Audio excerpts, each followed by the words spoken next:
Carol from Russia. Sheikh, assalamu alaikum wa rahmatullahi wa barakatuh. Wa alaikum assalam wa rahmatullahi wa barakatuh. Sheikh, I have a question with regards to the gelatin. I have read that scientists say that there is no istihalah occurring with gelatin.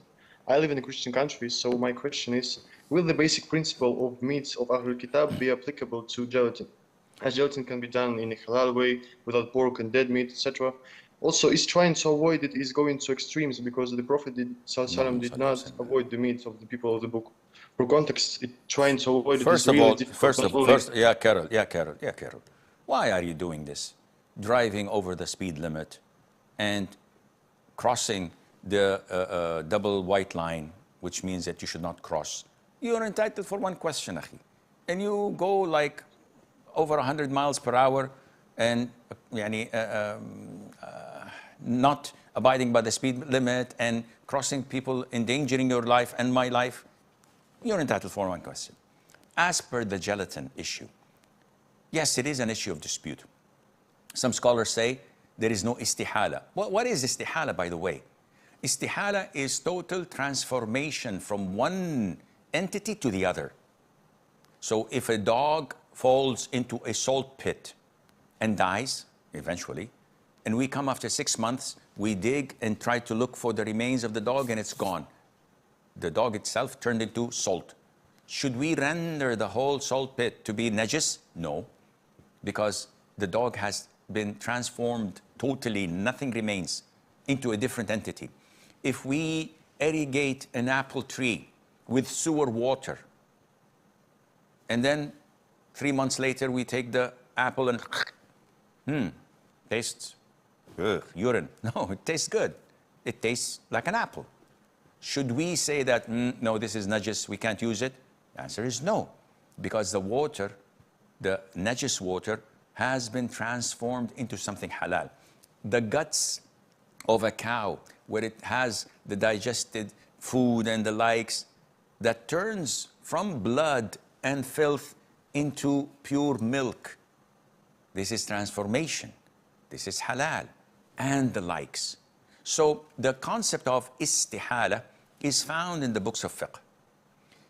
Some scholars say that gelatin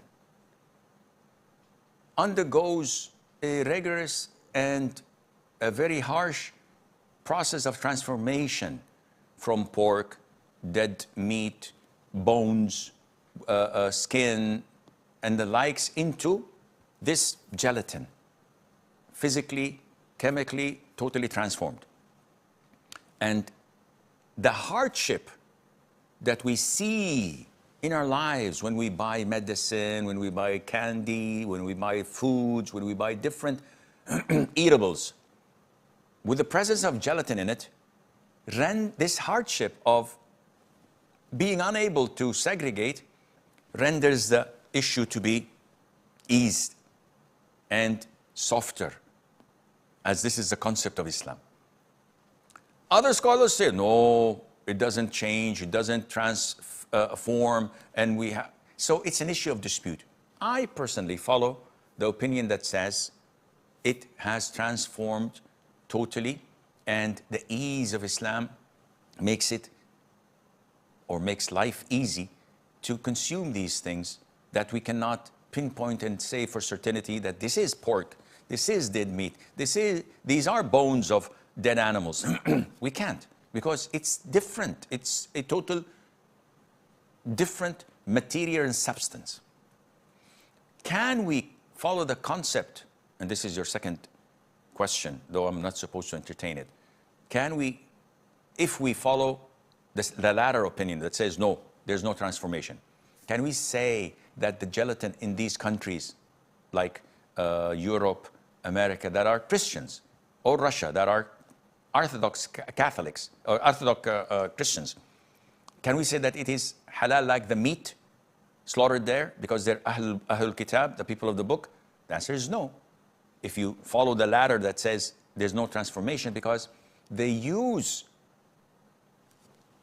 slaughtered meat, but they also use pork, and they also use blood and halves and the likes and the skins which is not halal because there's no transformation. So I personally follow the first opinion, which says there is, and Allah knows best.